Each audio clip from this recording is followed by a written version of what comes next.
দর্শক, স্বাগত সবাইকে আমাদের নিয়মিত টক শো সরাসরি এই সময়ে আপনাদের সঙ্গে আজও সমসাময়িক প্রসঙ্গ নিয়ে অতিথির সঙ্গে কথা হবে। দিনের আলোচনায় যাবার আগে আমরা দিনের শিরোনামগুলো একটু বলতে চাই। নিরপেক্ষ সরকার ছাড়া নির্বাচন নয়, বগুড়ায় তারুণ্যের সমাবেশে ফখরুল ইসলাম আলমগীর কথা বলেছেন এবং তিনি বলেছেন যে রাজপথেই ফয়সালা হবে, সেই হুঁশিয়ারিও তিনি দিয়েছেন। জাতিসংঘ শান্তিরক্ষা মিশনকে প্রশ্নবিদ্ধ করতে টিআইবিকে সাথে নিয়ে চক্রান্ত করছে বিএনপি, একথা বলেছেন আওয়ামী লীগের সাধারণ সম্পাদক জনাব ওবায়দুল কাদের। আগামী 29শে জুন সারা দেশে উদযাপিত হবে পবিত্র ঈদ উল আজহা, ছুটি বেড়েছে আরও একদিন। তাইওয়ানের স্বাধীনতায় বিশ্বাস করে না যুক্তরাষ্ট্র, একথা বলেছেন মার্কিন পররাষ্ট্রমন্ত্রী ব্লিংকেন। শি জিনপিংয়ের সঙ্গে বৈঠক করেছেন। আমাদের পররাষ্ট্রমন্ত্রী জনাব মোমেন আজকে কথা বলেছেন। তিনি বলেছেন যে আনুষ্ঠানিক প্রস্তাব পেলে ব্রিক্সে বাংলাদেশ যোগ দিবে এবং তাকে প্রশ্ন করা হয়েছিল যে ভারতীয় প্রধানমন্ত্রী নরেন্দ্র মোদীর আসন্ন ওয়াশিংটন সফরের সময় বাংলাদেশ প্রসঙ্গ নিয়ে কি আলোচনা হবে, এ ব্যাপারে তার কি মন্তব্য। তিনি বলেছেন যে ভারত তার স্বাধীন পররাষ্ট্রনীতি অনুযায়ী যেটা ভালো বুঝবে করবে, এ ব্যাপারে তার পক্ষ থেকে কোনো কিছু বলবার নেই। মধ্যরাতে শেষ হচ্ছে রাজশাহী ও সিলেট সিটি নির্বাচনের প্রচার। শেষ মুহূর্তে জনসংযোগে প্রার্থীরা ব্যস্ত, যদিও সবগুলো রাজনৈতিক দল, যারা প্রধান রাজনৈতিক দলগুলো আছে, অনেকে প্রতিদ্বন্দ্বিতা করছে না, তার মধ্যে বিএনপি অন্যতম। আলোচনায় যাবার আগে পরিচিত হব স্টুডিওতে দুজন অতিথির সঙ্গে। রয়েছেন জনাব সৈয়দ ইমরান সালেহ প্রিন্স, সাংগঠনিক সম্পাদক বিএনপি, স্বাগত আপনাকে। রয়েছেন জনাব সুভাষ সিংহ রায়, সম্পাদক বাংলা বিচিত্রা এবং রাজনীতি বিশ্লেষক, স্বাগত আপনাকেও।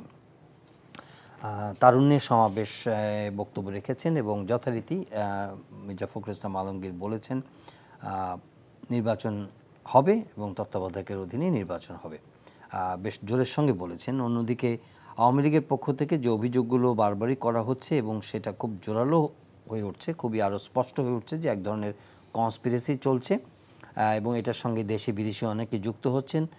এমনকি জাতিসংঘ শান্তিরক্ষা মিশনকেও প্রশ্নবিদ্ধ করার চেষ্টা করা হচ্ছে। এর আগেও তিনি বলেছেন যে 1-11-এর মতো আরেকটি সরকার আনার জন্য বিএনপি বিদেশিদের সঙ্গে নিয়ে কাজ করছে। সব কিছু মিলিয়ে এক ধরনের দূরত্ব তো কমছে তো নাই, বরং বাড়ছে। জনাব ইমরান সালেহ প্রিন্স, ধন্যবাদ আজকের এই শোতে আমাকে আমন্ত্রণ জানানোর জন্য। একই সাথে আমার সহ আলোচক আছেন সুভাষ সিংহ রায়, তাকেও শুভেচ্ছা জানাচ্ছি, দর্শক শ্রোতাদেরকেও শুভেচ্ছা জানাচ্ছি।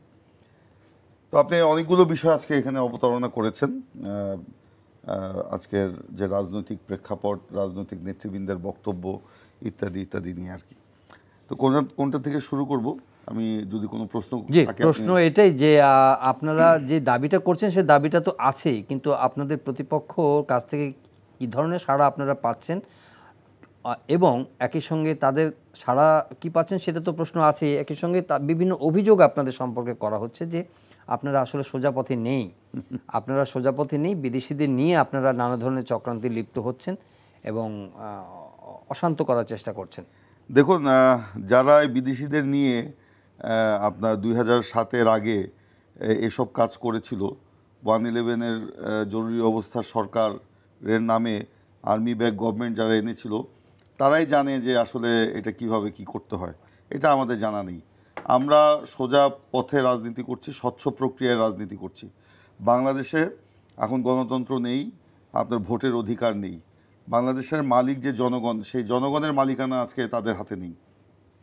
তো এই প্রশ্নে আমরা বাংলাদেশের ক্রিয়াশীল রাজনৈতিক দল যারা রয়েছে সবাই আমরা একমত, এবং একমত হয়েই কিন্তু আজকে জনগণের এই দাবিকে নিয়ে আমরা আন্দোলন করছি। কারণ সামনে যে নির্বাচন আসছে, এই সরকার আবারও 2014 এবং 2018 সালের মতো সেই সাজানো পাতানো ষড়যন্ত্রের নির্বাচন কিন্তু করতে যাচ্ছে, করার সমস্ত পরিকল্পনা বা প্রজেক্ট একটা হাতে নিয়েছে।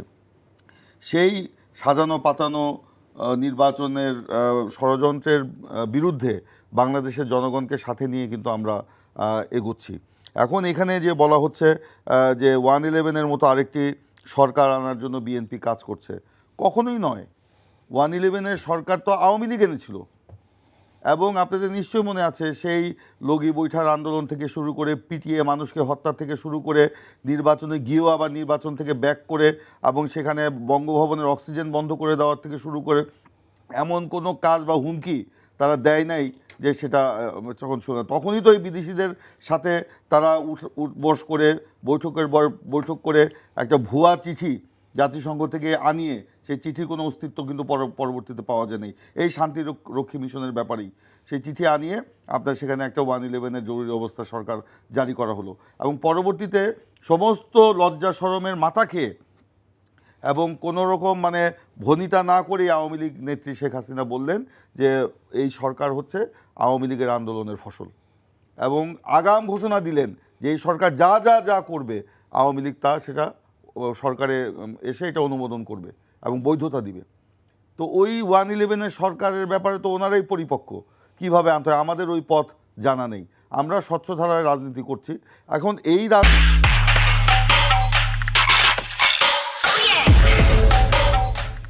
রাজনীতি, এই আওয়ামী লীগ এই যে গণতন্ত্র মানে গণতন্ত্রের সংকট তৈরি করে, এতদিন তো তারা বলেছে দেশে নাকি কোনো সংকট নাই। আজকে আওয়ামী লীগের সাধারণ সম্পাদককে বলতে শুনলাম যে এখানে একটা সংকট, রাজনৈতিক সংকট আছে, অর্থনৈতিক সংকট আছে। তো এই সংকট এতদিন তারা চাপা দিয়ে রেখেছিল, তারা এগুলোকে ধামাচাপা দিয়ে তারা একটা যেন তেনভাবে এই বৈতরণী পার হওয়ার চেষ্টা করেছে। সেটা তো হবে না। বলা হচ্ছে বিএনপি নাকি শান্তি রক্ষা মিশনকে বিতর্কিত করতে টিআইবিকে নিয়ে কাজ করছে। কখনোই নয়, বিএনপি একদম ওপেন বক্তব্য দিচ্ছে এই ব্যাপারে। শান্তিরক্ষী মিশনে এটা আমাদের গর্ব, আমাদের সেনাবাহিনী সেখানে কাজ করে। তবে বাংলাদেশে এই সরকার, আওয়ামী লীগ সরকার, তার নিজেদের মানে মানে মানে অনৈতিক ক্ষমতাকে মানে টিকিয়ে রাখার স্বার্থে তারা এই আপনার র্যাব বাহিনীকে দিয়ে, যে র্যাবে আপনার বিভিন্ন বাহিনীর নিরাপত্তা বাহিনীর লোক আছে, আইন শৃঙ্খলা রক্ষা বাহিনীর লোক আছে, তাদেরকে দিয়ে আপনার গুম খুন করিয়ে যে মানবাধিকার লঙ্ঘন করেছে, এটা তো আমাদের বক্তব্য, আন্তর্জাতিক সমস্ত মানবাধিকার সংস্থার বক্তব্য, জাতিসংঘের মানবাধিকার সংস্থার বক্তব্য সেখানে এসছে। এই কাজ কে করছে? আওয়ামী লীগ করছে। এই জন্য আওয়ামী লীগ দায়ী।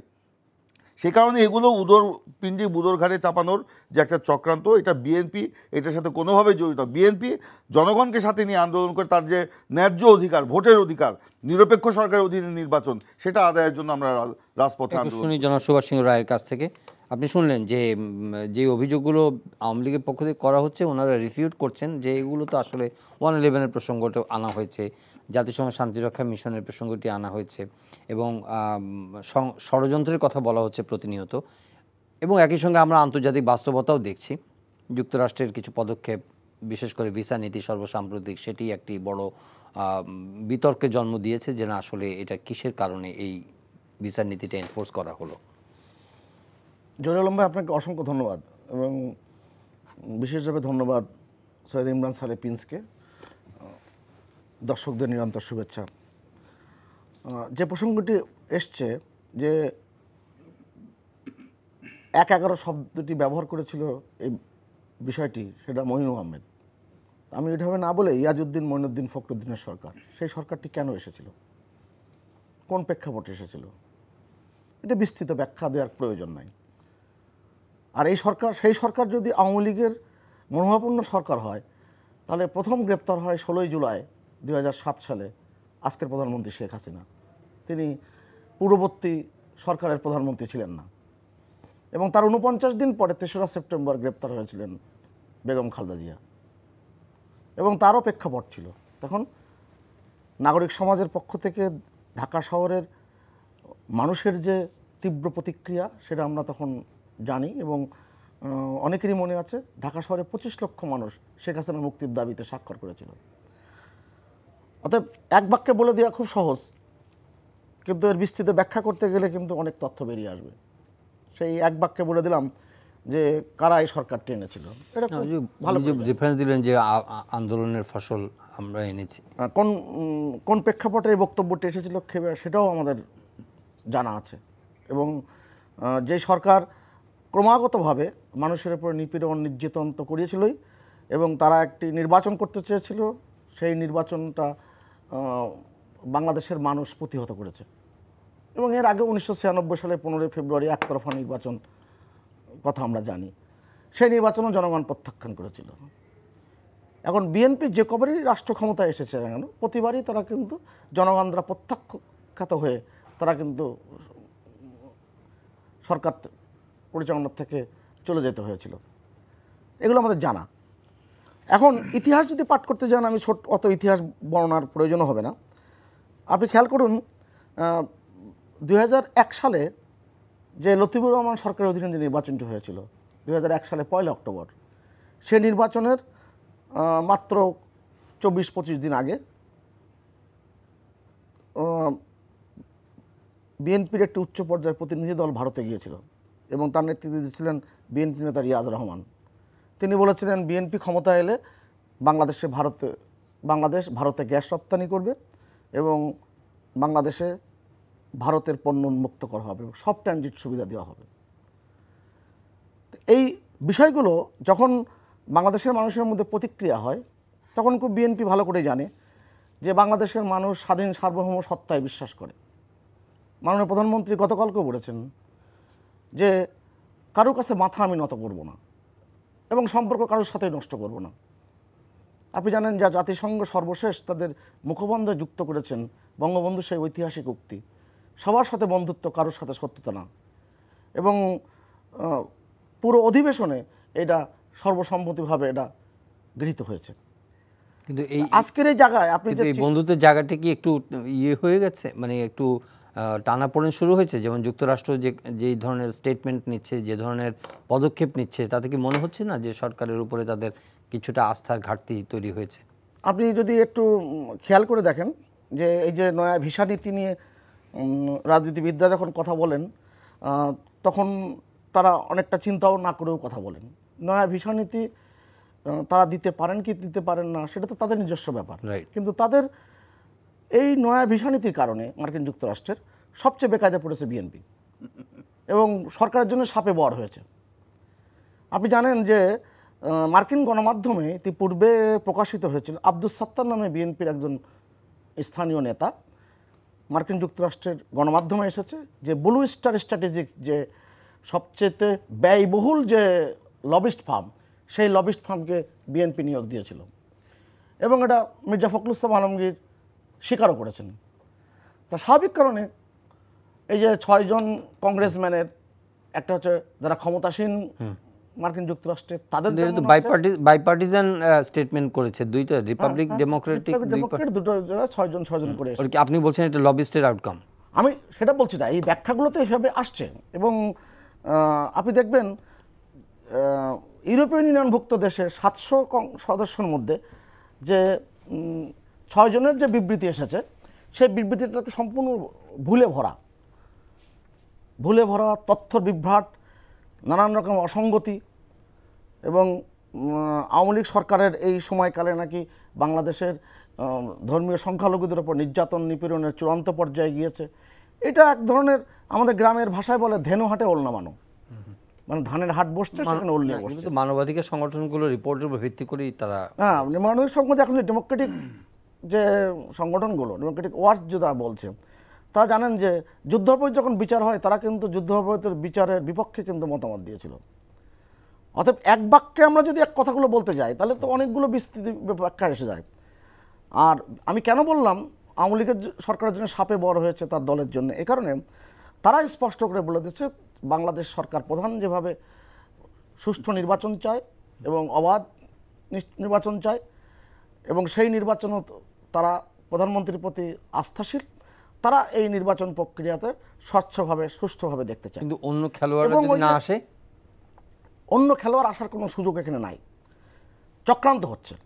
কেননা বিএনপি তাদের প্রক্রিয়ায়, তাদের রসায়নে এই বিষয়গুলো কিন্তু অনেক আগেই প্রতিষ্ঠিত হয়েছে এবং এই যে of the conspiracy, by the conspiracy, for the কনস্পিরেসির এই তত্ত্বে কিন্তু তারা বিশ্বাস করে বলে বিএনপি যখন ঢাকাতে ঘোষণা করলেন যে তারা বিভাগীয় মহাসমাবেশ করলেন, প্রথমটা করলেন কিন্তু চট্টগ্রামে, এবং চট্টগ্রাম মহাসমাবেশে মির্জা ফখরুল ইসলাম বেশ আনন্দে গদগদ হয়ে বললেন স্যাংশন আসছে। একটি জাতীয়তাবাদী গণতান্ত্রিক নেতা একটি রাষ্ট্রের বিরুদ্ধে স্যাংশনের কথা বলতে পারেন কিনা এবং সেটাকে আনন্দ প্রকাশ করতে পারেন কিনা। একটি দলের পক্ষে যেতে পারে, একটা দলের বিপক্ষে যেতে পারে, সেই বিবেচনা তো ভিন্ন এবং সেই কথাগুলো আমরা নিশ্চয়ই আমরা বিশ্লেষণ করব। মানে আপনি বলছেন যে বিএনপি খুশি এগুলাতে এবং তারা এগুলোকে তারা মনে করছে, কিন্তু এখন তারা যতই মুখে বলুক না কেন তারা নিজেরা বুঝেছে জনাব সৈয়দ ইমরান সালেহ প্রিন্স, বিষয়টি উনি ওনার পক্ষ থেকে যেটা বলেছেন এটাই আলোচনা, মাঠের আলোচনা, যে আপনারা আসলে বিদেশিদের স্যাংশনের দিকে তাকিয়েছিলেন, খুশিতে এখন গদগদ, কিন্তু আপনারা আসলে নিজেরাই সংকটে পড়েছেন। কারণ এইভাবে সংকট উত্তরণে যে স্বপ্ন আপনারা দেখছেন সেটা আসলে হবে না, এবং বরঞ্চ যে আন্দোলন করে সরকার পতনের কথা যেটা বলেছেন সেটাও আপনারা করতে পারবেন না, because of fear of sanction. সেটাও আপনাদের পক্ষে দেখুন, সম্ভব না। সুভাষ সিংহ রায় আসলে তো খুবই যার যেসব বক্তব্য দেয় এমনভাবে দেন যে ওনার মতো তো বাকপটু লোক তো আসলে পাওয়া খুব মুশকিল। ব্যক্তিগত আক্রমণ করছি না, তারপরে আমি বলছি আর কি, সরি যদি ব্যক্তিগতভাবে নিয়েন না ব্যাপারটা। তো উনি এমনভাবে বলেন যে এগুলো তো আসলে মানুষের মনে হয় যে মানুষের বক্তব্য। সাধারণ মানুষ কি বলে একবার চোখ পেতে সাধারণ মানুষের চোখের ভাষা পড়ুন, কান পেতে সাধারণ মানুষের মনের ভাষাটা বোঝার চেষ্টা করেন, সেখানে কি বলে মানুষ এটা দেখেন। উনি বলেছেন বিএনপি সংকটে। এই যে ভিসা নীতি যেটা দিল, এই ভিসা নীতি তো বিএনপির বিরুদ্ধে নয়, ভিসা নীতির প্রতিটি লাইন প্রতিটি শব্দ আওয়ামী লীগের বিরুদ্ধে। বলা হয়েছে ভোট চুরি, কে করেছে ভোট চুরি? আওয়ামী লীগ করেছে ভোট চুরি। বলা হয়েছে সভা সমাবেশে শান্তিপূর্ণ সভা সমাবেশে বাধা প্রদান, কে করেছে? আওয়ামী লীগ গত 15 বছর যাবৎ এইটা করছে। বলা হয়েছে যে স্বাধীন মত প্রকাশের স্বাধীনতা কে হরণ করেছে? আওয়ামী লীগ করেছে। তো ওখানে বিএনপি কোথায়? ওনারা যেটা নিয়ে গদগদ বলছেন যে নির্বাচনের পথে বাধা সৃষ্টি করতে পারবে না। ওই স্যাংশনের মধ্যে লেখা আছে, ওই ভিসা নীতির মধ্যে লেখা আছে যে মানে সুষ্ঠু গণতান্ত্রিক প্রক্রিয়ায় নির্বাচনের পথে প্রতিবন্ধকতা সৃষ্টিকারী কে? একমাত্র আওয়ামী লীগ। আওয়ামী লীগের অধীনে কোনো নির্বাচন সুষ্ঠু গণতান্ত্রিক প্রক্রিয়া হয় নাই, হতে পারে না। বিএনপি আন্দোলন করছে সুষ্ঠু গণতান্ত্রিক নির্বাচনের লক্ষ্যে, প্রহসনের নির্বাচনের বিপক্ষে। ওখানে তো লেখা নেই যে প্রহসনের বিপক্ষে, নির্বাচনের বিপক্ষে আন্দোলন করা যাবে না বা বাধা সৃষ্টি করা যাবে না। আওয়ামী লীগ তো প্রহসনের নির্বাচন করছে, যেখানে জনগণের কোনো অংশগ্রহণ নাই, যেখানে রাজনৈতিক দলগুলোর কোনো অংশগ্রহণ নাই। এই যে দেখলেন না, আজকে তো দেখলাম পত্রিকায় যে পিরোজপুরে একটা পৌরসভা নির্বাচনে আওয়ামী লীগের প্রার্থী, মেয়র প্রার্থী, তিনি বললেন কি শেখ হাসিনা মনোনয়ন দিয়েছে, নির্বাচন কিসের? সব মিডিয়াতে আসছে। তো এগুলোতে একটা একটা করে উদাহরণ দিয়ে বলা যাবে। সামগ্রিক পরিস্থিতি দিয়ে বলছি, আমাদের আন্দোলন হচ্ছে সুষ্ঠু গণতান্ত্রিক নির্বাচনের লক্ষ্যে, দাবি আদায়ের লক্ষ্যে, এবং প্রহসনের নির্বাচনের বিপক্ষে। ওই স্যাংশনের ওই ভিসা নীতির কোথাও লেখা নাই যে সেখানে প্রহসনের নির্বাচনের বিরুদ্ধে আন্দোলন করা যাবে না, কথা বলা যাবে না। আজকে ওনারা বলছেন যে বিএনপির জন্য এটা সাপে বর হয়ে গেছে। সাপে বর বিএনপির জন্য হয়, আওয়ামী লীগের জন্য সাপে বর হয়ে গেছে। সাপে বর আওয়ামী লীগের জন্য হয়নি, বাংলাদেশের জনগণের জন্য হয়েছে। কারণ এই ভিসা নীতির পরে আওয়ামী লীগের একটু হলেও টনক নড়েছে, কিন্তু টনক নড়লে কি হবে? তারা কিন্তু মূল বিষয় আবার এই চুরি করে, ভোট চুরি করে নির্বাচন করার নামে প্রহসন করা, সেই পথে কিন্তু তারা আগাচ্ছে।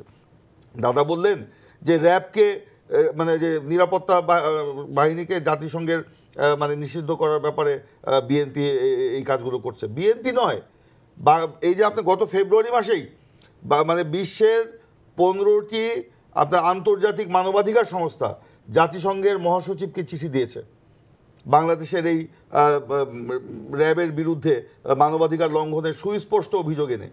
তারও আগে গত বছর আগস্ট মাসে, আপনার নিশ্চয়ই খেয়াল আছে, জাতিসংঘের মানবাধিকার কমিশনের যিনি প্রধান, তিনি বাংলাদেশে এসেছিলেন। এসে তিনি তো সরকারের সাথেও আলোচনা করেছে, সরকার তাকে নিয়ে ব্রিফিং করেছে, এবং সরকারের মন্ত্রীরা বলেছে, এমনকি ব্রিফিং সেশনে পার্শ্ববর্তী একটা দেশের মানে কি বলে কূটনীতিককে নিয়ে তাকে দিয়েও বলানো হয়েছে, সমস্ত কূটনৈতিক শিষ্টাচার লঙ্ঘন করে তাকে দিয়েও বলানো হয়েছে বাংলাদেশে সুষ্ঠু মানে মানবাধিকার, এই অঞ্চলে যে মানবাধিকার সেটা এরকমই, এটা নিয়ে কোনো সমস্যা নেই। তো তারপরে উনি বাংলাদেশে ত্যাগ করার আগে যে বিবৃতি দিয়েছেন, জাতিসংঘে যে বিবৃতি দিয়েছেন সেটা সবাই আমরা জানি। উনি তো স্পষ্ট করে বলেছেন এখানে কীভাবে মানবাধিকার লঙ্ঘন হচ্ছে, এবং এখন পর্যন্ত জাতিসংঘ ওই বিবৃতির উপরেই স্ট্যান্ড করে আছে, তারা কিন্তু ওই বিবৃতি চেঞ্জ করেনি। তা আজকে এইগুলো তো শুধু বিএনপির বক্তব্য নয়, এটা তো আন্তর্জাতিক বিভিন্ন মানবাধিকার সংস্থার বক্তব্য। বলা হচ্ছে যে মির্জা ফখরুল সাহেব নাকি মানে বলেছেন যে আমাদের কোন আব্দুল সাত্তার কোন একটা ব্লু স্টার ইয়াকে কি বলে লবিস্টকে নিয়োগ করেছে। আব্দুল সাত্তারকে আমরা চিনিই না। এইটা যখন আওয়ামী লীগের পক্ষ থেকে বলা হলো, আমাদের দলের মুখপাত্র মির্জা ফখরুল ইসলাম আলমগীর এবং রিজভী আহমেদ সাহেব মানে প্রেস কনফারেন্স করে এটার প্রতিবাদ করেছেন। যে আব্দুল সাত্তার নামে বিএনপি কোনো নেতা নেই। আর উনি বলে দিলেন সুভাষ সিংহ রায় যে বিএনপি মহাসচিব এটা স্বীকার করেছেন। বিএনপি মহাসচিব এটা স্বীকার করেন নাই। আমরা যদি লবিস্ট নিয়োগ করতে পারতাম বুক গর্ব করে বলতাম, কারণ লবিস্ট ওখানে মানে বৈধ, অবৈধ কোনো ব্যাপার না। আমাদের এত টাকাও নেই, বিএনপি কোনো লবিস্ট নিয়োগ করে নেই।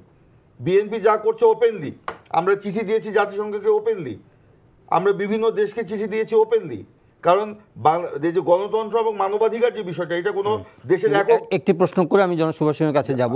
এই যে আপনারা বিদেশিদেরকে ওপেনলি চিঠি দিচ্ছেন, নালিশ করছেন, তাদের কাছে যাচ্ছেন, বলছেন, আবার যখন অভিযোগ করা হয় তখন বলছে আমরা যাচ্ছি না, তারা আমাদেরকে ডাকছে। তারা আমাদের কাছে জানতে চেয়েছে, কিন্তু একটা সভরেন নেশন হিসেবে, সভরেন নেশন হিসেবে বিদেশিদের আমি আমার কথাটা শেষ করতে দেন। তারা আমাদের কাছে জানতে চেয়েছে যে বাংলাদেশের গণতন্ত্রের কি পরিস্থিতি, ভোটের কি পরিস্থিতি, মানবাধিকারের কি পরিস্থিতি। সেই কারণেই তাদের সাথে দেওয়া, সেই কারণেই তাদের কাছে যাওয়া, সেই জন্যই তাদের সাথে বসা। আমরা ওইটার উপর নির্ভর করে আন্দোলন করছি না। আমাদের আলটিমেট গোল হচ্ছে জনগণকে সাথে নিয়ে আন্দোলন, সেটাই আমরা করছি। এই যে আমি একটু বলতে যাচ্ছিলাম, গণতন্ত্র, ভোটের অধিকার, মানবাধিকারের কোনো একটি দেশের একক বিষয় না, এখন এটা বৈশ্বিক বিষয়ে পরিণত হয়েছে। কিন্তু প্রধানমন্ত্রী বলছেন উনি কারোর কাছে মাথা নত করবেন না। আপনি এই অলরেডি তো মাথা নত করেছেন ওনারা। ভারতে ওনার পররাষ্ট্রমন্ত্রীকে পাঠিয়ে উনি মানে ওনার সরকারকে টিকিয়ে রাখার জন্য ভারতের আশীর্বাদ চান নাই। না, আমি বলছি যে আমি ওকালতি করবো না। না না, এখন থুক্কু দিয়ে যদি বলে আগেরটা ভুল ছিল এখনটা সঠিক, তাহলে তো হবে না। অন রেকর্ড উনি নিজে বলেছেন, পররাষ্ট্রমন্ত্রী, তিনি ভারতে গিয়ে ভারত সরকারকে বলেছেন হাসিনা সরকারকে ভারতের স্বার্থে টিকিয়ে রাখার জন্য। এটা অন রেকর্ড। এইটা তো তারপরে যখন হাসিনা মানে প্রধানমন্ত্রী ভারতে গেলেন, হঠাৎ করে আগের রাত্রে আমাদের পররাষ্ট্রমন্ত্রী অসুস্থ হয়ে গেল, তাকে ড্রপ করে উনি চলে গেলেন। এবং পররাষ্ট্রমন্ত্রী এমনই অসুস্থ হলো, কোনো হাসপাতালে ভর্তি হলো না, কোনো ডাক্তারও দেখতে গেল না। এগুলো তো রহস্যজনক। জি, জনাব সুভাষ সিংহ রায়, বিএনপিকে অভিযুক্ত করা হচ্ছে, আপনারাও বলছেন, সরকারি নেতারাও বলছেন যে তারা বিদেশিদের ইনভাইট করছে বা বিভিন্ন সংগঠনকে সঙ্গে নিয়ে তারা নানা ধরনের ক্যাওস তৈরি করার চেষ্টা করছে, দেশকে খাটো করছে। কিন্তু এটা সরকারকে উপলব্ধির মধ্যে আনছে যে বিএনপি যদি ক্ষতি করে তো সরকার তো এটাকে উত্তরণের উপায় খুঁজবে, যে এটাকে আরও ডিগনিফাইং করা, নির্বাচনটাকে আরও ক্রেডিবল করা, সবাইকে নিয়ে আসা, সো দ্যাট বাইরের কোনো শক্তি এখানে মেডলিং করতে না পারে, বাইরের কোনো শক্তি এখানে নাক গলাতে না পারে। কিন্তু নাক গলানোর সুযোগ যদি বিএনপি করে দেয়, সরকার কি ইকুয়ালি রেসপন্সিবল না? গণতান্ত্রিক প্রক্রিয়া তো একটি রাজনৈতিক দল দিয়ে হয় না, এবং গণতান্ত্রিক প্রক্রিয়ায় অনেকগুলো রাজনৈতিক দলের তাদের অবস্থান থাকতে হয় এবং দেশবোধ থাকতে হয়। দেশবোধের জায়গায় তো বিএনপি তার জন্মলগ্ন থেকেই অনেক পিছিয়ে আছে। বাংলাদেশ বোধ এটা জাগ্রত হতে আমরা দেখিনি। এই যে কথাগুলো বলছেন, এই যে গতকালকেই যে বাংলাদেশের গণতান্ত্রিক প্রক্রিয়ায় সহায়তা অব্যাহত রাখবে যুক্তরাজ্য, এবং যুক্তরাজ্যের ইন্দো প্যাসিফিক প্রতিমন্ত্রী বাংলাদেশের পররাষ্ট্র প্রতিমন্ত্রীর সাথে সাক্ষাতের সময় এই কথাটি স্পষ্ট করে বলেছেন। বাংলাদেশ সবার সাথে বন্ধুত্ব চায় এবং কারোর সাথে বৈরিতা চায় না, এটা বাংলাদেশের পররাষ্ট্র নীতি, এবং এই নীতিকে সারা বিশ্ববাসী সমর্থন জানিয়েছে। আর আমি যে বলেছিলাম, এই যে ভিসা নীতি নিয়ে বিএনপি এখন দিশেহারা, কারণটি হচ্ছে যে বাংলাদেশে কোনো রাজনৈতিক নেতা যিনি ভিসা নীতির মধ্যে পড়েছিলেন, সেটা হচ্ছে প্রথম হচ্ছে মিস্টার তারেক রহমান। সেটা তো করেছেন, কিন্তু আপনি বলছেন যে সরকার, প্রশ্নটা ছিল যে সরকার সংকট উত্তরণের জন্য সরকারের কিছু ভাবনা আছে কি, বা কিছু ভাবছেন কি তারা? আপনি 2013, 14, 15 সময় যখন আপনি জ্বালিয়ে পুড়িয়ে দেশ শেষ করবার চক্রান্ত করেছেন, তখন তো মাননীয় প্রধানমন্ত্রী তিনি বারবার বিদ্বেষের জবাব দিয়েছেন উদারতা দিয়ে। তিনি বেগম খালেদা জিয়ার কনিষ্ঠ পুত্রকে দেখতে গিয়েছিলেন, তার আগে তিনি টেলিফোনে আহ্বান জানিয়েছিলেন, যে কাঁচা বাংলা শুনেছেন সেটা এখনো কানের মধ্যে আমাদের বাজে। এবং তার আগে জাতীয় সংসদে বলেছেন, জাতীয় সংসদে তিনি বলেছেন, না এটা একটা ভদ্র ভাষায় কথাটা বললাম, কাঁচা বাংলা, যে ভাষা আমাদের রাজনীতিতে শোভন নয়, সেটাই আমি বলছি কাঁচা বাংলা। এই যে ব্যাপারগুলো, এই ব্যাপারগুলো আমাদের কিন্তু মনে রাখতে হবে। আর বিদেশিতে হস্তক্ষেপ, 91 সালের যে নির্বাচনে বিএনপি যে প্রথম সরকার পরিচালনার দায়িত্বে আসতে পারলো, এবং যুদ্ধাপরাধী দলকে সাথে নিয়েই, কারণ 2 জন সংরক্ষিত মহিলা আসনের সদস্যর বিনিময়ে তারা কিন্তু সরকার গঠন করলো। আওয়ামী লীগের সামনে কিন্তু সুযোগ ছিল ওই সময় সরকার গঠন করবার। বিচারপতি শাহাবুদ্দিন আহমেদ, যেটা তত্ত্বাবধায়ক সরকার নয়, অস্থায়ী সরকারের প্রধান, তিনি আজকের প্রধানমন্ত্রীকে আহ্বান জানিয়েছিলেন আপনিও সরকার গঠনের উদ্যোগ নিতে পারেন। আমি সে জায়গায় না যেয়ে বলি যে পাকিস্তানের যিনি আইএসআইয়ের প্রধান ছিলেন জেনারেল আসাদ দুরানি, সে তো 2012 সালে পাকিস্তানের সুপ্রিম কোর্টে এফিডেভিট দিয়ে বলেছে যে বাংলাদেশের রাজনৈতিক দল বিএনপিকে ওই সময়ের অর্থে 50 কোটি রুপি দিয়েছিল। তাহলে বিদেশিদের অংশগ্রহণ তো সবসময় তো বিএনপি ডেকে এনেছে। ঠিক আছে, বিদেশির অংশগ্রহণ আমরা বাদ দিই আলোচনা থেকে এখন, কিন্তু এই যে এখন ধরেন মেজর রাজনৈতিক প্রতিপক্ষ যারা আছে, বিএনপি আছে, এখন তো জাতীয় পার্টি একই রকম কথা বলছে। আপনি দেখেন যে জাতীয় পার্টির জিএম কাদেরও বলছে যে নিজেদের অধীনে কেউ পরাজিত হতে চাইবে আশা করা পাগলামি। অর্থনীতি অবস্থা নিয়েও সে অনেক কঠিন রিমার্ক করেছেন। একই সঙ্গে এটাও বলেছেন যে সরকারের পতন সময়ের ব্যাপার, এই ধরনের কমেন্টও করছেন। তার মানে মিত্র হিসেবে পরিচিত ছিল, মহাজোটের অংশরিক ছিল, জাতীয় পার্টির সঙ্গে আন্ডারস্ট্যান্ডিং ভালো ছিল, পার্লামেন্টেও তারা আছে। মানে আমি বোঝাতে চাচ্ছি যে মেজর রাজনৈতিক দলগুলোর এই কনসার্নগুলোকে সরকার কতটা সিরিয়াসলি বিবেচনায় নিচ্ছে, নিয়ে এখান থেকে কোনো টেক অন বা টেক অ্যাওয়ে কি সরকারের কাছে আছে কিনা? সরকারও তো প্রতিনিয়ত ডিফাইন বা ডিনায়াল মুডে আছে কিনা? আমি এই কথা খুব স্পষ্ট করে বলি যে বাংলাদেশের একটা বোধের সংকট তো আছেই। সেই সংকটটা কারা সৃষ্টি করেছে? যারা তত্ত্বাবধায়ক সরকার ব্যবস্থাপনা ধ্বংস করে দিয়েছে, এবং এটাকে স্পষ্ট। এবং রাষ্ট্রপতি ইয়াজউদ্দিন সাহেবকে দিয়ে যে কাজটি করিয়েছিল সেটা তো একেবারে তত্ত্বাবধায়ক সরকারের ধ্বংসের চূড়ান্ত পর্যায়ে। সেই তত্ত্বাবধায়ক সরকার নিয়ে তাদের এখন আগ্রহের জায়গাটা কেন?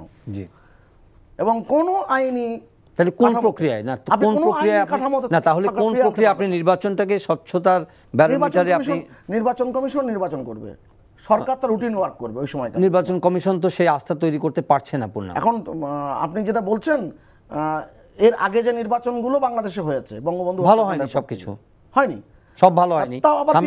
আবার তো বিএনপি কেন বলে যে টেক ব্যাক বাংলাদেশ? সে 77 সালে 30 মে ফিরে দিতে চায়, 78 সালে 3রা জুনে ফিরে দিতে চায়, যেখানে জিয়াউর রহমান অবৈধভাবে রাষ্ট্রপতি নির্বাচন করেছিলেন। শুনে আসি তাহলে সেই বাংলাদেশকে নিয়ে আওয়ামী লীগের গাত্রদাহ কেন জানেন? এই টেক ব্যাক বাংলাদেশের স্লোগানটা জনগণ ধারণ করেছে। আমরা সেই বাংলাদেশ সৃষ্টি করতে চাই যে বাংলাদেশে গণতন্ত্র থাকবে, ভোটের অধিকার থাকবে, জনগণ স্বাধীনভাবে কথা বলতে পারবে, রাজনীতি করতে পারবে, নিজের পছন্দ মতো প্রার্থীকে ভোট দিতে পারবে, এবং সেই টেক ব্যাকলে জনগণ করতে পারবে। ভাই এসব কথা বলেন, এখন জান না ঘরে ঘরে মঙ্গা কি? আপনাদের মন্ত্রী বলে, যখন বলে, আমরা বলি না, আমরা তো বলি রাজপথে, মঞ্চে, বক্তৃতায়, আপনাদের মন্ত্রীরাই বলে যে মানুষ এখন বাজারে গেলে চোখের পানি ধরে রাখতে পারে না, জিনিসপত্রের দাম এরকম, ঘরে ঘরে কান্না এখন। আপনার মন্ত্রীরাই বলে, আগে আমাদের কাছ থেকে যারা সিগারেট চেয়ে খেত আজকে তারা ব্যাংকের মালিক হয় কিভাবে, সরকারি ব্যাংক থেকে লোন নিয়ে তারা বেসরকারি ব্যাংক করছে। এগুলো তো আপনাদের মন্ত্রীদের কথা, আমাদের কথা না। এগুলো মঙ্গা আজকে ঘরে ঘরে ঢুকাইতেছেন আপনারা। যাই হোক, উনি অনেকগুলো অসত্য কথা বললেন, সরি টু সে। উনি পাকিস্তানের আইএসআই এর প্রধানের একটি বক্তব্য দিয়ে বিএনপিকে দোষ দেওয়ার চেষ্টা করেছে। এবং আমরা যখন দেখলাম, আমরা জানতাম না সেই সময় আওয়ামী লীগ তখন এই কথাটা নিয়ে আসলো। আমরা পাকিস্তান হাইকমিশনে চিঠি দিয়ে আমরা জানতে চেয়েছি বিষয়টা কি। পরবর্তীতে পাকিস্তান হাইকমিশন আমাদেরকে চিঠি দিয়ে জানিয়েছে, এবং তা বাংলাদেশের পত্রপত্রিকায় প্রেস রিলিজ দিয়ে তারা বলেছে। সেই সময় আপনার ওই যে আইএসআই এর প্রধান কার কথা বলেছেন, তিনি বলেছেন বেলুচিস্তান ন্যাশনাল পার্টির কথা, সেটাকে সংক্ষেপে বিএনপি বলা হয়। বেলুচিস্তানের বি, ন্যাশনালের এন, পার্টিকে পি, আর আওয়ামী লীগ ওটা বানিয়ে দিল বাংলাদেশ ন্যাশনালিস্ট পার্টি বিএনপি। এর নামই হচ্ছে আওয়ামী লীগ। আওয়ামী লীগের যেরকম একটা মেশিন, এদিক দিয়ে রাজাকার ঢুকলে ওই দিক দিয়ে মুক্তিযুদ্ধ হয়ে বের হয়, আজকে তারা বিএনপিকে এরকম মানে বেলুচিস্তান ন্যাশনাল পার্টিকে বাংলাদেশ ন্যাশনালিস্ট পার্টি বানিয়ে দিয়েছে। এটা ওদের মানে লজ্জা থাকা উচিত যে এইসব নিয়ে তারা রাজনীতি করে, মিথ্যাচার করে, জনগণকে বিভ্রান্ত করে। আজকে এগুলো কথা বলে তো লাভ নেই। বিচারপতি শাহাবুদ্দিন সাহেবের কথা বলা হচ্ছে। বিচারপতি শাহাবুদ্দিন সাহেব তো এই 2001 সালে নির্বাচনের পরে কিভাবে তাকে হেনস্থা করেছিল আওয়ামী লীগ, কিভাবে তাকে বঙ্গভবনে গিয়ে চাপ দেওয়া হয়েছিল সেই 2001 সালে নির্বাচন বাতিল করার জন্য। আমাদের ডেলিগেশন যখন গিয়েছিল উনি কেঁদে দিয়েছিলেন, পরবর্তীতে যখন ওনার রাষ্ট্রপতি টেনিউর শেষ হয়ে গেল, আওয়ামী লীগ তার বিরুদ্ধে কি গালিগালাজ করেছে আওয়ামী লীগের নেতৃত্ব থেকে শুরু করে অন্যরা সেই 2001 সালের নির্বাচন। আজকে এই কথা বলা হচ্ছে, এগুলো তো বলে লাভ নাই। আজকে সাংবিধানিক কাঠামোর কথা বলছে নির্বাচন কমিশন। নির্বাচন কমিশনের কি কোনো ক্ষমতা আছে? 2018 সালের নির্বাচনে তো আমরা গিয়েছিলাম আওয়ামী লীগের উপর আস্থা রেখে, আওয়ামী লীগের প্রধানমন্ত্রীর কথা আস্থা রেখে। সেখানে তো আমাদের আস্থার বিশ্বাসকে ধ্বংস করে দিয়ে নির্বাচনী ব্যবস্থাকে তছনছ করে দিয়েছিল। নির্বাচন কমিশনে আমরা গিয়েছিলাম অভিযোগ নিয়ে, আমাদের একটা অভিযোগ যদি তারা গ্রহণ করত, একটার ব্যাপারে যদি কোনো তারা সুরাহ করত, তো এই আওয়ামী লীগের অধীনে নির্বাচন বিএনপি যাবে না। বাংলাদেশে যদি নির্বাচন হয় তো নির্দলীয় তত্ত্বাবধায়ক সরকারের অধীনে হবে।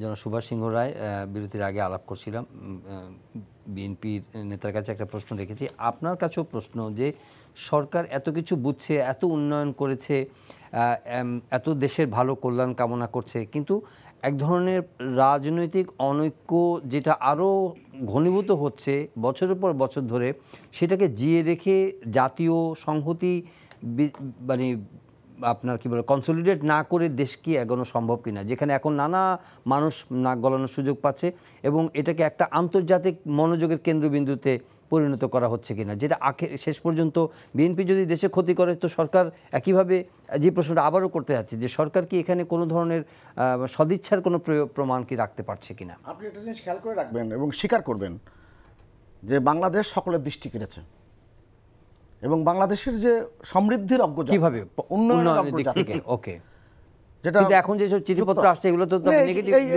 চিঠিপত্রগুলো যে নিয়ে যে কথাবার্তাগুলো, সেই চিঠিপত্রগুলোর কথাবার্তা বিস্তর হয়েছে এবং আগামীতে কিছুদিন যাবত চলবে, কিন্তু এগুলো আর রাজনীতির এই কাঠামো দুটো ব্যাপার, একটা উন্নয়নেও মনোযোগ আকর্ষণ করছে, আবার নেগেটিভ খবর দিয়েও মনোযোগ আকর্ষণ করছে। তাহলে নেগেটিভ খবর কারা এটাকে উস্কানি দিচ্ছে নিশ্চয়ই আমরা সবাই জানি এবং যারা বিএনপি সমর্থক তারাও জানে, এ ব্যাপারে নেই। আপনি খেয়াল করে দেখুন, আওয়ামী লীগ যতবারই রাষ্ট্র ক্ষমতায় এসেছে ততবারই মানুষের জীবনমানের উন্নয়ন হয়েছে।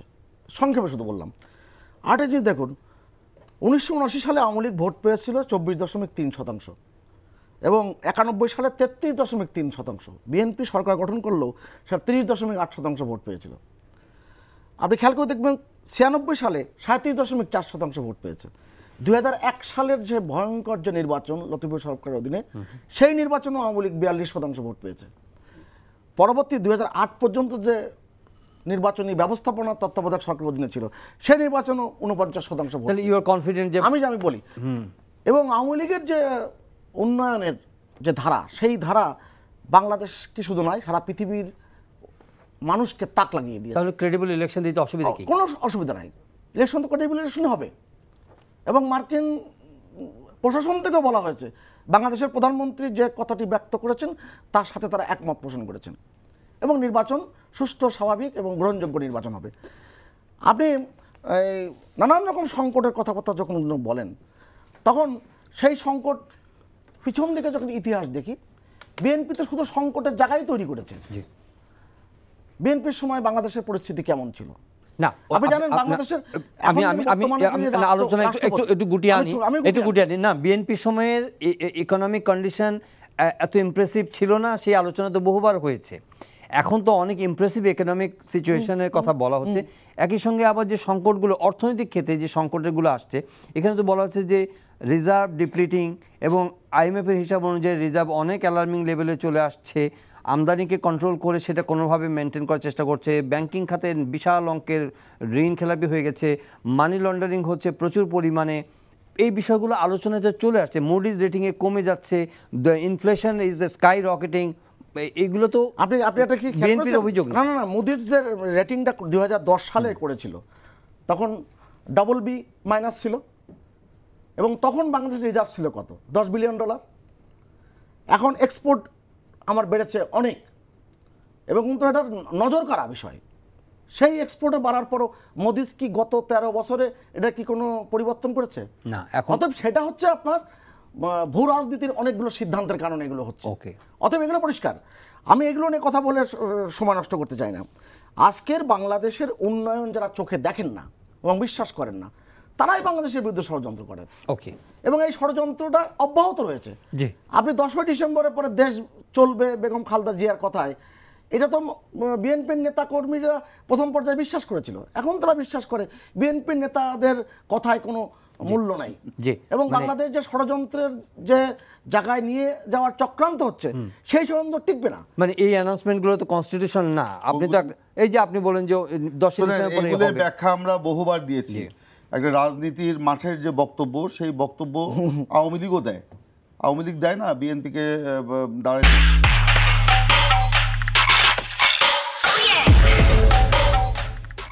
দিবে না ইত্যাদি ইত্যাদি কত কথা তো বলছে যে বিএনপি ভ্যানিশ হয়ে গেছে, শেষ হয়ে গেছে, মাজা ভাঙ্গা দল, হাঁটু ভাঙ্গা দল, কত কথাই তো আওয়ামী লীগ বলেছে। সেই বিএনপি তো ফিনিক্স পাখির মতো আবার জেগে উঠেছে। কোথায় যাচ্ছে? দমন নিপীড়ন, 40 লক্ষ নেতাকর্মীর বিরুদ্ধে মিথ্যা মামলা, 6 শতাধিক নেতাকর্মীকে গুম করা হয়েছিল, এখনো 67 জন নেতাকর্মীর কোনো খবর আমরা পাই না, তারা জীবিত না মৃত। আজকে প্লিজ শেষ করেন, আপনার কথার সময় বলি নাই, প্লিজ আপনি একটু সিনিয়র পারসন, আপনি তো রাজনৈতিক বিশ্লেষক না, আপনি তো আওয়ামী লীগের নেতা, সেই হিসাবেই বলতেছেন। তো আওয়ামী লীগ নামটা ব্যবহার করে কথা বলা উচিত বলে আমি মনে করি। তাহলে যাই হোক, আমি কথাগুলো বলতে চাইনি, সরি। তো আমি যেটা বলছিলাম যে আজকে এই যে আপনার ধরেন 40 লক্ষ নেতাকর্মীর বিরুদ্ধে মিথ্যা মামলা দায়ের করা হয়েছে, এরপরেও বিএনপি আজকে সারা বাংলাদেশের জনগণকে সাথে নিয়ে আমরা আন্দোলন, জনগণ তো আজকে ভুক্তভোগী। আজকে জনগণ ভুক্তভোগী যদি নাই হতো আমাদের আন্দোলন সংগ্রামে, জনগণ কিভাবে আসে? এখন তো আমরা তারুণ্যের সমাবেশ করছি বিভিন্ন ডিভিশনে, সেখানে তো মূল দল নাই।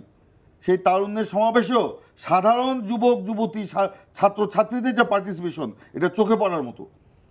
এবং তারা আজকে মানে বেকার, তারা হতাশাগ্রস্ত, দেশ কোন জায়গায় যাচ্ছে, ভোট দিতে পারে না, তারা নিজেরা এসে বক্তব্য রাখতেছে এই সমাবেশগুলিতে।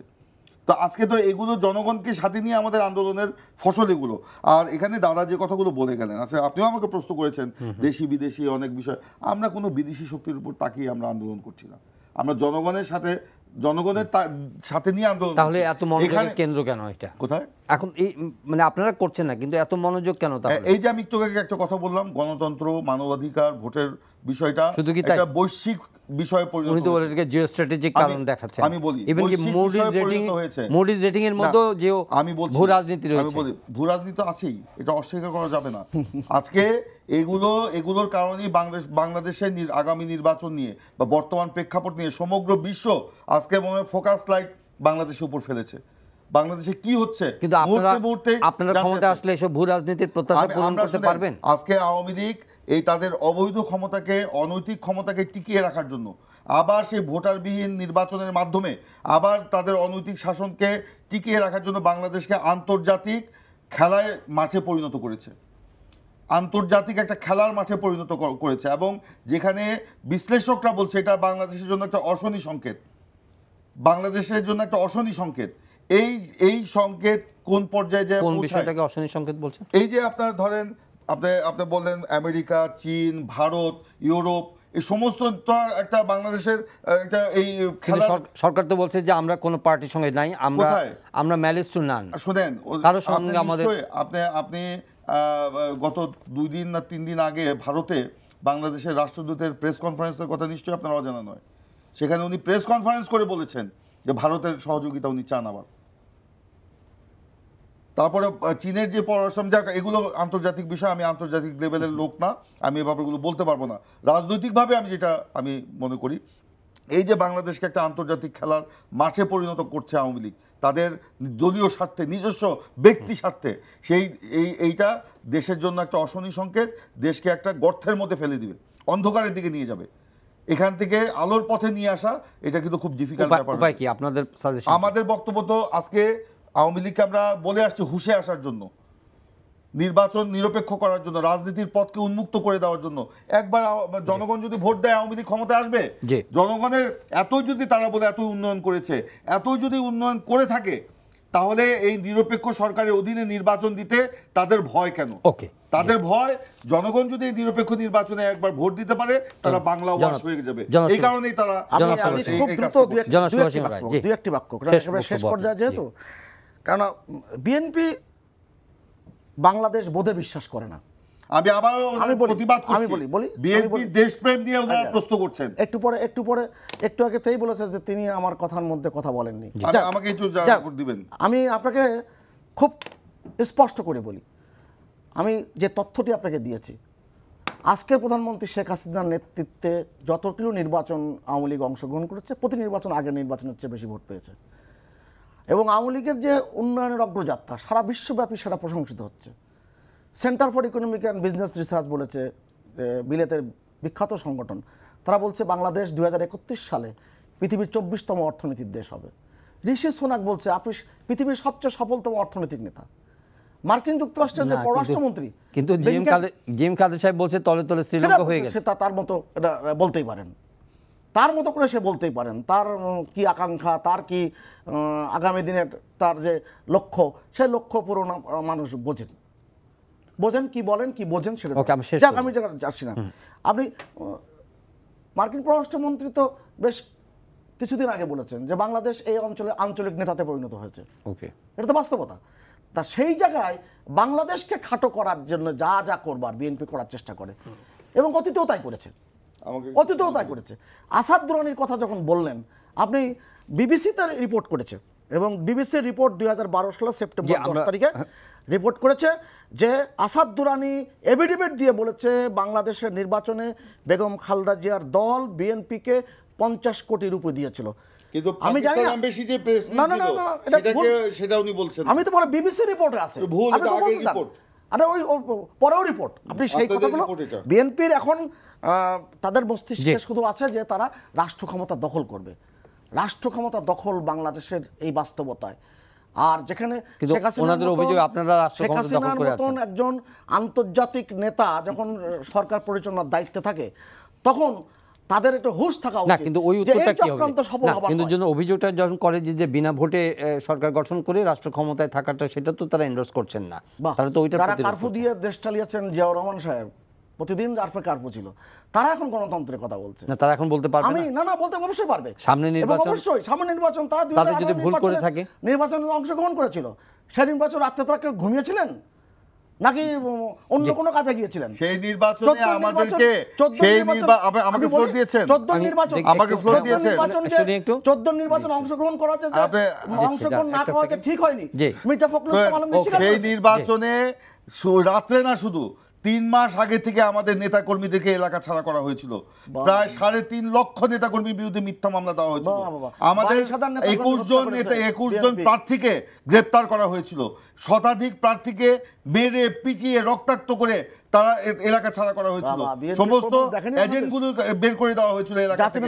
এবং সেখানে প্লিজ আপনি বলবেন না, তারপরে আপনি তাদের মানে র্যাব বাহিনীকে দিয়ে, পুলিশকে দিয়ে, তাদের অনুগত আপনার প্রশাসনকে দিয়ে রাতের অন্ধকারে তারা ভোট কেটে আপনার এগুলো করে তারা আজকে বাংলাদেশে একটা কর্তৃত্ববাদী দুঃশাসন কায়েম করেছে।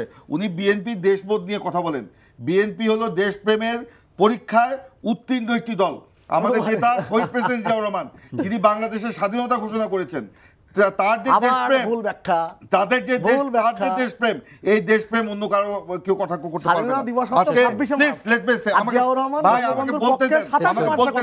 উনি বলেন বাংলাদেশকে খাটো করার জন্য ওনারা বাংলাদেশকে দুর্নীতি করে, দুঃশাসন করে, লুটপাট করে, গণতন্ত্র হরণ করে, ভোটের অধিকার কেড়ে নিয়ে বাংলাদেশকে কোন পর্যায়ে নিয়ে গেছে। আজকে বিদেশিরা আজকে হাসে, বিদেশিরা আজকে হাসে। এই যে প্রধানমন্ত্রী কয়েকদিন আগে গেলেন আপনার দেশের বাইরে, সেখানে যে আমরা শুনলাম কত বড় বড় নাকি প্রোটোকল পেয়েছে। সেই প্রোটোকল কোথায়? সেই প্রোটোকল আমরা তো পাইনি। উনি ঋষি সুনাকের কথা বললেন, ঋষি সুনাকের সাথে নাকি দ্বিপাক্ষিক বৈঠক হয়েছে, অথচ ঋষি সুনাকের প্রধানমন্ত্রীর দপ্তর থেকে যে ফেসবুকে, অফিসিয়াল ফেসবুক থেকে কার কার সাথে ওনার অফিসিয়াল বৈঠক হয়েছে, সেখানে তো বাংলাদেশের নাম নাই, বাংলাদেশের প্রধানমন্ত্রীর নাম নাই, কোনো ছবি পর্যন্ত নাই। ওখানে যার যার সাথে দ্বিপাক্ষিক বৈঠক হয়েছে সবার নাম আছে, সব দেশের নাম আছে, শুধু নাই বাংলাদেশের নাম। আমি আপনাকে খোলামেলা বলি, বিএনপিকে ভয়ানক প্রবণতা থেকে বেরিয়ে আসতে হবে। তাহলে বিএনপি যে আত্মহনন মনস্কতায় ভুগছে এবং তাদের যে অবিমিশ্রকারিতা, তারা নিজেরাও সংকটে পড়বে, জাতিকে সংকটে ফেলছে। এবং বিএনপি জন্মলগ্ন থেকে এই কর্মটি করে আসছে। এবং তারা কোনোদিন, আবারও জোরে দিয়ে বলি, বাংলাদেশ বোধ এখনো জাগ্রত হয়নি, কারণ সে গণতান্ত্রিক দল না এবং কাঠামো তাদের এখন নাই, রাজনীতিবিদ নাই। এবং বিএনপিতে আপনি দেখেন 2-1 জন ছাড়া, প্রিন্স ভাইয়ের প্রতি শ্রদ্ধা রেখে বলি, আপনি আব্দুল্লাহ আল নোমান এবং নজরুল ইসলাম খানের মতন দু একজন মানুষ ছাড়া আপনি বিএনপিতে কোনো রাজনৈতিক নেতা নাই। আহা। এই সংকটটা বিএনপির মধ্যে প্রবল হবে, যে কারণে কোনো সংকলন করতে পারে না। হাইব্রিড নেতা দিয়ে আপনারা পরিপূর্ণ। এবং না না, উনি যে বললেন সারা আমাকে জীবন বলতে হবে ভাই, সারা জীবন বলতে হবে এটা আমাকে। সারা জীবন বিদেশিদেরকে ডেকে আনার চক্রান্ত করেছে, এই চক্রান্ত এখন অব্যাহত, শুনেন, কিন্তু হালে পানি পাবে না। আজকে এই যে এখনো ইউটিউবে গেলে পাবেন আওয়ামী লীগের যে সদ্য সাবেক রাষ্ট্রপতি, উনি যখন স্পিকার ছিলেন বিএনপি আমলে, উনি উপনেতা ছিলেন, ওনার বক্তব্যটা দেখেন, এখনো ইউটিউবে আছে, যে ওনারা বিদেশি দেশের দ্বারস্থ হচ্ছেন বাংলাদেশে সরকার পরিবর্তনের জন্য আন্দোলনে সহযোগিতা কবে কোন তারিখে বলেন, আমি তারিখগুলো বলি। জি, আমি তারিখগুলো বলি। এখন সময় নেই, আমরা এগুলো ভুল ব্যাখ্যা দিবেন এটা না। অনুষ্ঠানের পরে আমরা দেখব। আজকে অতথ্য দিয়ে আজকে আমি দিচ্ছি, আমি আজকে এখনই হ্যাঁ, দেখাতে ওকে, হবে। আজকে আমরা প্রোগ্রাম আমরা শেষ করি। অতথ্য অপতথ্য বিভ্রান্ত করা যাবে না। জি, জনাব সুভাষ সিংহ রায়। রাজনৈতিক কাঠামোতে ফিরে আসে। জি, জনাব সুভাষ সিংহ রায়, ধন্যবাদ। রাজনৈতিক কাঠামোতে আসলে সমাধান কিন্তু আমাদের শেষ। ধন্যবাদ জনাব সুভাষ সিংহ রায়, ধন্যবাদ সৈয়দ জনাব ইমরান সালে প্রিন্স। আজকে আপনাদেরকে ধন্যবাদ জানাচ্ছি। সময় শেষ। প্রিয় দর্শক, দেখলেন এই সময়। আমরা আবারও দেখা হবে পরের অনুষ্ঠানে। চাইলে আপনারা অনলাইনে অনুষ্ঠানটি দেখতে পারেন, ভিজিট করুন ntvbd.com। এছাড়া ইউটিউব ভেরিফাইড ফেসবুক পেজে আমাদের জনপ্রিয় অনুষ্ঠান খবরের আপডেট চাইলে আপনারা জেনে নিতে পারেন।